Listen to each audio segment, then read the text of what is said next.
Bonjour à toutes et tous et bienvenue sur TierArt Création. Nous allons voir dans cette séquence comment réaliser une étendue d'eau avec le décor qui s'y reflète. Je ne rentrerai pas dans les détails de beaucoup de fonctions que j'utilise car c'est du déjà vu dans les tutos Wheezy. Donc je m'attarderai que sur les nouvelles fonctions propres à ce tutoriel. Donc je vais commencer déjà par recadrer cette image pour faire une composition de tiers un tiers, puisque sur le bas je vais créer une étendue d'eau, donc pour recouvrir le champ de luzerne. Avec l'outil rectangle de sélection, je vais venir sélectionner non pas le bas, mais la partie haute. Alors je détermine en fait la limite de mon étendue d'eau et je monte la sélection pour aller chercher en fait ce qui va devenir mon reflet.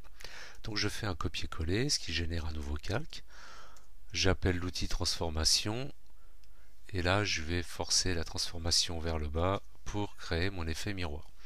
Donc à ce stade-là, j'ai créé ce qui va devenir mon reflet. Je vais renommer mon calque reflet. Voilà, je vais dupliquer ce calque. Je vous expliquerai plus tard pourquoi j'ai dupliqué ce calque. Je vais créer un nouveau calque que je vais appeler texture. Voilà. Je vais récupérer la sélection d'un des calques reflets que je vais remplir à 50% de gris. Ensuite, je me rends dans filtre, je vais chercher galerie de filtres. Là, je vais aller chercher le filtre éponge. Donc, je vais m'éloigner un petit peu. Voilà, je vais rester comme ça sur l'aperçu. Que je vous explique vite fait, éponge, en fait, c'est ça qui va déterminer les vagues que l'on va créer. Donc, alors là, c'est sûr, on ne se rend pas trop compte. La taille, si je diminue la taille, j'ai des petites particules, j'aurai des petites vagues. Si j'augmente la taille de mes particules, de mes tâches, vous voyez, ça grossit, j'aurai des grosses vagues. Donc moi, j'ai pas envie de faire quelque chose de trop énorme, juste une étendue d'eau tourmentée un petit peu par le vent. Donc je vais rester sur une valeur de 4. La définition, sachez que la définition joue comme le contraste. Voilà.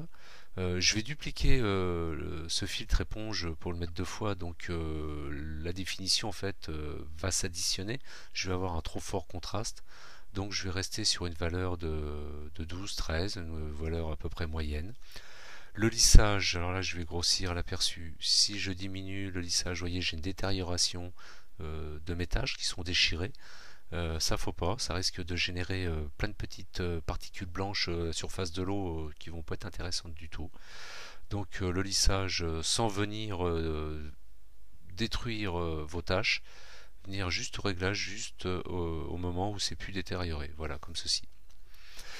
Ensuite, en bas de la fenêtre, je clique sur le petit icône nouveau calque d'effet, voilà, pour créer un nouveau calque. Par défaut, il me reprend les mêmes réglages que le filtre éponge.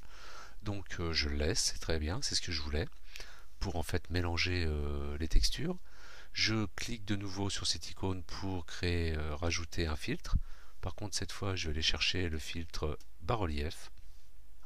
Donc bas-relief, retenez qu'il y a deux réglages qui fonctionnent, bas ou haut, avec en fait un dégradé de haut en bas. Donc il va du blanc au noir ou du noir au blanc. C'est les deux seuls qui vont fonctionner. Si vous prenez les autres réglages, vous allez avoir des dégradés en biais ou qui vont de droite à gauche et qui vont donner une texture avec un effet vertical. Et pour notre étendue d'eau, il nous faut une texture le plus horizontale possible. Donc bas ou haut. Je vais grossir mon aperçu pour le réglage. Là, il va falloir avoir une texture le plus nette possible. Vous voyez, si je descends dans les détails, j'ai quelque chose d'assez arrondi. Si je vais à fond, bah, c'est pareil, j'ai quelque chose d'un peu détérioré. Donc il faut trouver le réglage où vous avez quelque chose d'à peu près net. Voilà, on va rester sur 12. Le lissage, c'est pareil. Si je le mets à 1, on pourrait penser que c'est net. Mais je génère, vous voyez, plein de petits points. C'est pareil, un peu une détérioration de motifs. Donc ce que je vais faire, c'est juste venir en limite de l'aperçu pixel. Là par contre c'est la taille de mes pixels. Là je pourrais pas faire mieux. Donc voilà, je vais enlever le crénelage. Vous voyez, de 1, je vais passer à 2. Voilà, pour avoir cet effet là. Voilà, je valide.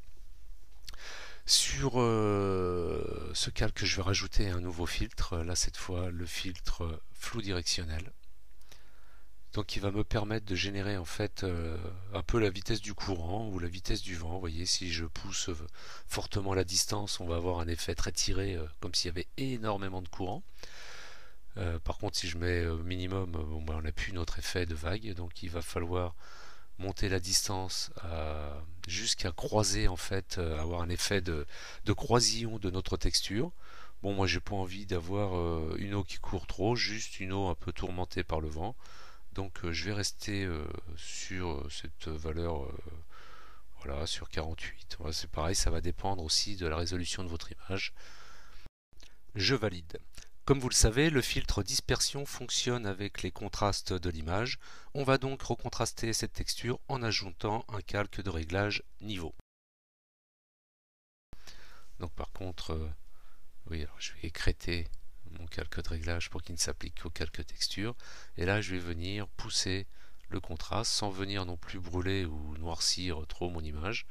Juste bien contraster l'ensemble. Voilà, pour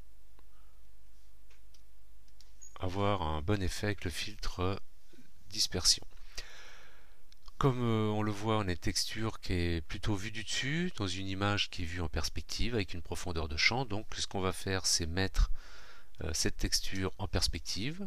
Donc je me mets sur mon calque texture, je fais une transformation, je vais chercher perspective et je vais donner de la distance à mon étendue d'eau, comme ceci. Vous voyez, là on a grossi les particules du devant et diminué celles du fond. Ce qui est déjà, même si c'est qu'une texture, qui est déjà beaucoup plus réaliste. À cette étape-là, ce que je vais faire, c'est sélectionner mon image et faire image recadrée, tout simplement pour supprimer toutes les parties de mon image qui dépassent, qui vont en fait poser problème avec le filtre dispersion. J'enregistre cette image, je vais l'appeler dispersion, comme ceci, je vais l'enregistrer sur le bureau. Voilà, ça va devenir notre image de référence pour le filtre dispersion. Je peux masquer maintenant ma texture, revenir sur mon calque reflet copie, aller dans filtre, déformation, chercher le filtre dispersion. Donc là j'ai des réglages qui sont déjà faits puisque j'ai fait un essai juste avant de faire le tuto. Ce qui est important de cocher, c'est dans l'image de référence, bien rester coché sur adapter, dans la zone non définie, pixel de contour. Échelle horizontale, vous mettez bien 0, sinon vous allez avoir une déformation qui va être verticale. Oui, ça marche à l'envers, je vous l'avais déjà expliqué dans le précédent tutoriel sur le filtre dispersion. Donc échelle horizontale 0, échelle verticale vous pouvez aller entre 15 et 40, 45, ça va dépendre de votre image, de la texture que vous avez fait. Faites plusieurs essais, vous verrez, ça, si vous voulez un petit effet faible, vous restez sur 15. Si vous voulez vraiment bousculer votre image avec des vagues, bah, vous pouvez aller monter jusqu'à 30, 45. Voilà, bon, j'ai fait un essai à 30 je trouvais sympa. Je valide. Je vais chercher mon image de référence que je viens d'enregistrer tout à l'heure. Voilà, je la choisis et j'ai bien mon image qui vient d'être déformée avec ma texture que j'ai construite précédemment. Alors je vais revenir justement sur, vous voyez, le, le méfait de ce calque, c'est qu'il fait des trous, surtout quand on pousse comme je viens de le faire les réglages. J'ai troué mon calque. Et vous voyez, si je remets cette image-là, j'ai des aberrations au niveau du démarrage de ma surface d'eau. C'est pour ça que j'avais dupliqué le calque reflet, tout simplement pour rester à avoir quelque chose de propre et venir combler les trous qui allaient être générés par l'effet dispersion. Voilà. Ce qu'on peut faire, c'est venir justement sur le calque reflet et ajouter donc un style de calque ombre portée, donc avec un angle à moins 90. Voilà, tout simplement pour délimiter euh, l'eau par rapport à la rive. Voilà, ça va être beaucoup plus réaliste. Donc vous jouez sur la taille, la distance. Voilà, et puis on va baisser l'opacité. Voilà, comme ceci, je valide. Voyez, tout de suite, j'ai créé une rive, une bordure pour bien délimiter la partie haut de la partie de la terre ferme. On s'est embêté à faire une texture pour le filtre dispersion, donc autant l'utiliser. Donc je vais réactiver ma texture avec son calque de réglage. Je me mets sur texture, par contre je vais aller chercher le mode de fusion lumière crue et je vais baisser l'opacité. Voilà, tout simplement pour redonner un effet glacé à mon eau, pour lui donner du réalisme, et je pourrais même aller jusqu'à lui rajouter teinte saturation redéfinir et lui donner une teinte bleue. Voilà, comme ceci. On pourrait faire les mers du sud, quelque chose dans les turquoises. Si vous voulez faire quelque chose de gore, vous mettez du rouge. Donc là, on va juste rajouter du bleu, voilà, comme ceci. Par contre, je vais baisser un peu l'opacité, que ça soit pas trop fort. Voilà pour ce tutoriel pour créer une surface d'eau avec un reflet réaliste. Voilà, c'est la fin de ce tutoriel. J'espère que ces techniques vous aideront dans vos créations et je vous dis à bientôt sur TierArt Création.